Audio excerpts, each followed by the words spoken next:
Thiruvananthapuram ധനുവച്ചപുരത്ത് retired nursing assistant സെലീനാമയുടെ കല്ലറ തുറന്ന മൃതദേഹം പുറത്തെടുത്തു. മരണത്തിൽ ദുരൂഹതയുണ്ട് എന്ന് കാട്ടി മകൻ രാജൻ പാറശാല പോലീസിൽ നൽകിയ പരാതിയുടെ അടിസ്ഥാനത്തിലാണ് ആർഡിഒയുടെ നേതൃത്വത്തിലുള്ള വിശദമായ പരിശോധന നടക്കുന്നത്. വി അരുണാണ് വാർത്തയുടെ വിശദാംശങ്ങളുമായി ചേരുന്നത്. അരുൺ, ദിവസങ്ങൾക്ക് ശേഷമാണ് പരിശോധന എങ്ങനെ പുരോഗമിക്കുന്നു, എന്താണ് മറ്റു വിവരങ്ങൾ?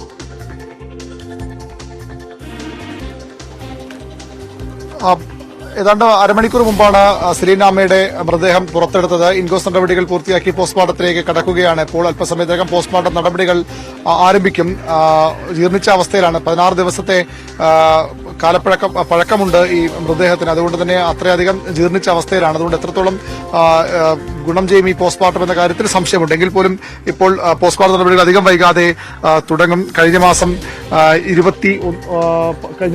17-നാണ് സെലീനാമ വീട്ടിൽ കിടപ്പ് മുറിയിൽ മരിച്ച നിലയിൽ, കട്ടിലിൽ മരിച്ച നിലയിൽ സെലീനാമയെ കണ്ടെത്തിയത്. ഒറ്റയ്ക്ക് താമസിക്കുകയായിരുന്നു. സഹായത്തിന് ഒരു സ്ത്രീ എത്തുമായിരുന്നു. പക്ഷെ അവർ വീട്ടിലെത്തുമ്പോഴാണ് ഇങ്ങനെ മരിച്ച നിലയിൽ മൃതദേഹം അല്ലെങ്കിൽ അവരെ സെലീനാമയെ കണ്ടെത്തിയത്. തുടർന്ന് അവരെ ആചാരപ്രകാരമുള്ള സംസ്കാരം നടത്തി. പക്ഷേ ഇതിനിടെ കുളിപ്പിക്കുമ്പോഴാണ് മൃതദേഹം ശുദ്ധിയാക്കുന്നതിന്റെ ഭാഗമായി കുളിപ്പിക്കുമ്പോഴാണ് ശരീരത്തിൽ മർദ്ദനമേറ്റ പാടുകൾ കണ്ടെത്തിയത്. അപ്പോൾ തന്നെ ഒരു സംശയം അവർ പ്രകടിപ്പിച്ചിരുന്നു. പിന്നീട് മകൻ ഇത് പരാതിയായി പോലീസിലെത്തിക്കുകയായിരുന്നു. കാരണം ഈ പാടുകൾക്കപ്പുറത്തേക്ക് അവരുടെ സ്വർണ്ണാഭരണങ്ങൾ, വളയും അതുപോലെ മാലയുമൊന്നും കാണാനില്ല എന്ന് കുടുംബം പരാതി പറഞ്ഞു. അതുകൊണ്ടാണ് അത് അത്തരത്തിലൊരു മർദ്ദനമേറ്റ പാടുകൾ കൂടിയാകുമ്പോൾ സ്വാഭാവികമായും ആരെങ്കിലും മോഷ്ടിക്കാൻ വേണ്ടി ഇവരെ അപായപ്പെടുത്തതാണോ എന്ന സംശയം കുടുംബത്തിനുണ്ടാകുന്നത്. അങ്ങനെ പാറശാല പോലീസ് അന്വേഷണം തുടങ്ങുകയും കുടുംബത്തിന്റെ ആവശ്യപ്രകാരം ഇന്ന് മൃതദേഹം കല്ലറയ്ക്ക് പുറത്തെടുത്ത് പോസ്റ്റ്മോർട്ടം നടത്താനുമാണ് തീരുമാനിച്ചിരിക്കുന്നത്. പോസ്റ്റ്മോർട്ടം ഇവിടെ തന്നെ നമുക്ക് ഈ ദൃശ്യങ്ങളുണ്ട്. ഈ പള്ളിയുടെ പുറകിലുള്ള സെമിത്തേരി, ആ സെമിത്തേരിയിൽ അവിടെ തന്നെ പ്രത്യേകമായിട്ടുള്ള സ്ഥലം തയ്യാറാക്കിയിട്ടുണ്ട്. അവിടെ തന്നെ പോസ്റ്റ്മോർട്ടം നടത്താനാണ് ഇപ്പോൾ തീരുമാനം. അധികം വൈകാതെ പോസ്റ്റ്മോർട്ടം ആരംഭിക്കും എന്നതിന്റെ ഒരു പ്രാഥമിക വിവരവും ലഭ്യമാകാൻ സാധ്യതയുണ്ട്. ഏതായാലും ഇതിന് ദുരൂഹത ഉണ്ട് എന്നുള്ളത് വസ്തുതയാണ്. കുടുംബത്തിന് തന്നെയാണ് സംശയം. ആ ദുരൂഹത മാറ്റാനാണ് ഇപ്പോൾ ഈ കല്ലറയിൽ നിന്ന് മൃതദേഹം പുറത്തെടുത്ത് പോസ്റ്റ്മോർട്ടം നടത്തുന്നത്. ജനപ്രതിനിധികളുടെയും അതുപോലെ തന്നെ കുടുംബാംഗങ്ങളുടെയും ഈ പള്ളി കമ്മിറ്റി ഭാരവാഹികളുടെയും ഒക്കെ സാന്നിധ്യത്തിലാണ് പോസ്റ്റ്മോർട്ടം നടപടി നടക്കുന്നത്. തഹസീൽദാറുടെ മേൽനോട്ടമുണ്ട്. ഡിവൈഎസ്പി അടക്കമുള്ള ഉന്നത പോലീസ് ഉദ്യോഗസ്ഥരും സ്ഥലത്തുണ്ട്. എന്തായാലും പരിശോധന ഇപ്പോഴും തുടർന്നുകൊണ്ടേ ഇരിക്കുകയാണ്.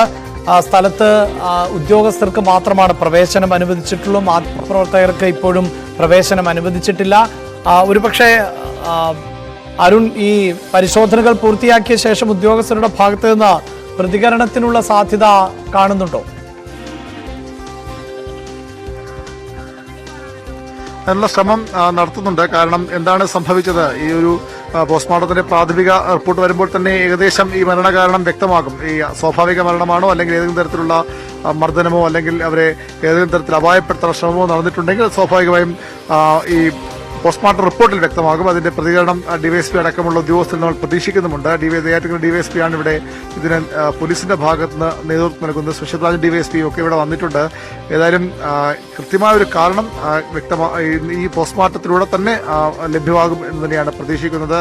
വല്ലാത്തൊരു ദുരൂഹത ഇപ്പോഴും ഉണ്ട്. കാരണം 2 മക്കളുണ്ടെങ്കിൽ രണ്ട് സ്ഥലത്താണ് താമസിക്കുന്നത്. ഒറ്റയ്ക്ക് താമസിച്ചിരുന്ന വീട്ടിലാണ് മൃതദേഹം കണ്ടെത്തിയത്. അതുകൊണ്ട് തന്നെ അതിൽ ഒരു സംശയം ഇപ്പോഴും ഉണ്ട്. കുടുംബാംഗങ്ങൾക്കും ഒക്കെ വലിയ സംശയമുണ്ട്. ഡിവൈഎസ്പി ഉൾപ്പെടെ ഉദ്യോഗസ്ഥർ നമുക്ക് ദൃശ്യങ്ങളിൽ കാണാനാകുമെന്ന് പ്രതീക്ഷിക്കുന്നു. അവർ ഇൻക്വസ്റ്റിന് ശേഷം ഈ പോസ്റ്റ്മോർട്ടം തുടങ്ങാനുള്ള കാത്തിരിപ്പിലാണ്. 3 ഫോറൻസിക് ഉദ്യോഗസ്ഥർ തിരുവനന്തപുരം മെഡിക്കൽ കോളേജിൽ ആശുപത്രിയിൽ നിന്ന് 3 ഫോറൻസിക് ഡോക്ടർമാരും ഇവിടെ എത്തിയിട്ടുണ്ട്. അവരുടെ നേതൃത്വത്തിലാകും ഈ പോസ്റ്റ്മോർട്ടം നടപടികൾ നടക്കുക. കൃത്യമായ ഒരു വിവരം ഇതുമായി ബന്ധപ്പെട്ട് എന്താണ് സംഭവിച്ചതെന്നത് ഈ പോസ്റ്റ്മോർട്ടം റിപ്പോർട്ടോടുകൂടി പുറത്തുവരും. അതുകൊണ്ട് തന്നെ വളരെ പ്രധാനപ്പെട്ടതാണ്. കാരണം ഇത്തരത്തിലൊരു അസാധാരണമാണ് ഇത്തരത്തിൽ മൃതദേഹം പുറത്തെടുത്തുള്ള പരിശോധനയും മറ്റും. സാധാരണഗതിയിൽ വിശ്വാസപരമായി സംസ്കരിച്ച, ആചാരപരമായി സംസ്കരിച്ച മൃതദേഹം പുറത്തെടുക്കാൻ വീട്ടുകാർ അനുവദിക്കാറില്ല. പക്ഷെ ഇവിടെ വീട്ടുകാരുടെ തന്നെ ഒരു ചിലയിടത്തൊക്കെ അത് പോലീസിന് നിർബന്ധപ്രകാരമാണ് അന്വേഷണത്തിന്റെ ഭാഗമായി മൃതദേഹങ്ങൾ പുറത്തെടുക്കുക. പക്ഷേ ഇവിടെ വീട്ടുകാർ തന്നെ, മകൻ തന്നെ ഒരു സംശയം പ്രകടിപ്പിച്ചു. അതുകൊണ്ട് തന്നെ അത് പോലീസിന് കൂടുതൽ കാര്യങ്ങൾ എളുപ്പമായി. അതുകൊണ്ടാണ് ഈ പോസ്റ്റ്മോർട്ടം വളരെ വേഗത്തിൽ നടത്താനുള്ള തീരുമാനത്തിലേക്ക് പോയത്. ആർഡിഒയുടെയൊക്കെ അനുമതി വേണം. അതിനുള്ള കാലതാമസം മാത്രമേ ഉണ്ടായിരുന്നുള്ളൂ. 16 ദിവസം പിന്നിടുന്നു അവരുടെ മരണം ഉണ്ടായിട്ട്. അവർ സംസ്കരിച്ച് കഴിഞ്ഞ 18-നാണ്, ജനുവരി 18-നാണ്. അതിനുശേഷം ഒന്നര ദിവസം കഴിഞ്ഞ് മൃതദേഹം പുറത്തെടുക്കുമ്പോൾ അതൊരു അവിടെയുള്ള ആളുകളുമായി സംസാരിച്ചു. ജീർണിച്ച അവസ്ഥയിൽ തന്നെയാണ്. കാരണം 16-17 ദിവസത്തിന്റെ ഒരു പഴക്കമുണ്ട്. ഏതായാലും ആ മൃതദേഹമാണ് അല്പസമയത്തിനകം പോസ്റ്റ്മോർട്ടം ആരംഭിക്കാൻ പോകുന്നത്. ഈ ഡിവൈഎസ്പി ഉൾപ്പെടെ ഉദ്യോഗസ്ഥർ നിൽക്കുന്നതിന് തൊട്ടുപുറകിലാണ് കൊല്ലയിൽ പഞ്ചായത്ത് പ്രസിഡന്റ് അടക്കമുള്ളവർ ഇവിടെ ഉണ്ട്. തൊട്ടുപുറകിലാണ് സെമിത്തേരി. അവിടെ തന്നെ മറ്റൊരു സ്ഥലത്ത് ഒരു പ്രത്യേക ടാർപോളിൻ ഷീറ്റിട്ട് ഈ പോസ്റ്റ്മോർട്ടത്തിനുള്ള ടേബിളും മറ്റും ക്രമീകരിച്ചിട്ടുണ്ട്. അവിടെയാണ് പോസ്റ്റ്മോർട്ടം നടപടികൾ അല്പസമയത്തിനകം ആരംഭിക്കാൻ പോകുന്നത്. വാർത്തയുടെ വിശദാംശങ്ങൾ ആണ് വി അരുൺ നൽകിയത്. ബ്രൂവറി വിഷയത്തിൽ മന്ത്രി എം പി രാജേഷിനെതിരെ രൂക്ഷ വിമർശനവുമായി പ്രതിപക്ഷ നേതാവ് വി ഡി സതീശൻ. കേരളം ക്ഷണിക്കുന്നതിന് മുമ്പ് IOC അനുമതി നൽകിയിട്ടില്ല എന്നും മന്ത്രിയുടെ വാദം പച്ചക്കള്ളമാണ് എന്നും വി ഡി സതീശൻ പറഞ്ഞു.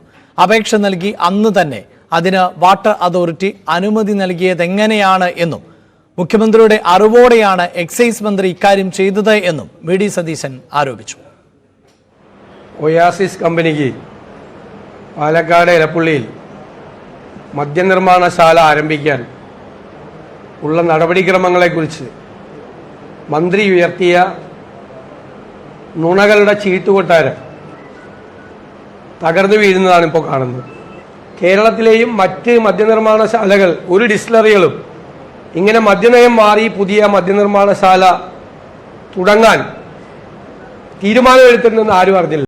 പഞ്ചാബിലെയും മധ്യപ്രദേശിലെയും ഒരു കമ്പനി മാത്രമാണ് ഇത് അറിഞ്ഞത് എന്ന് ഞങ്ങൾ ചോദിച്ചപ്പോഴും മന്ത്രി പറഞ്ഞത് അവർ കൊടുത്ത അപേക്ഷയുടെ അടിസ്ഥാനത്തിലാണ്